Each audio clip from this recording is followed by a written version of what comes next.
Paragraph on use of plastic bags. Plastic bags have become a part and parcel of our everyday life. While shopping everything, we use shopping plastic bags, which have become a source of spreading pollution.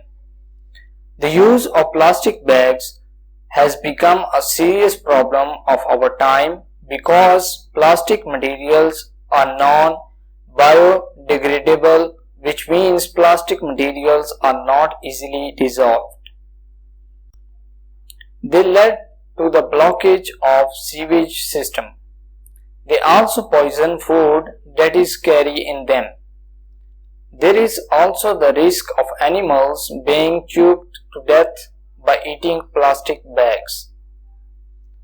Even children are not wise enough to take care of themselves while playing with plastic bags.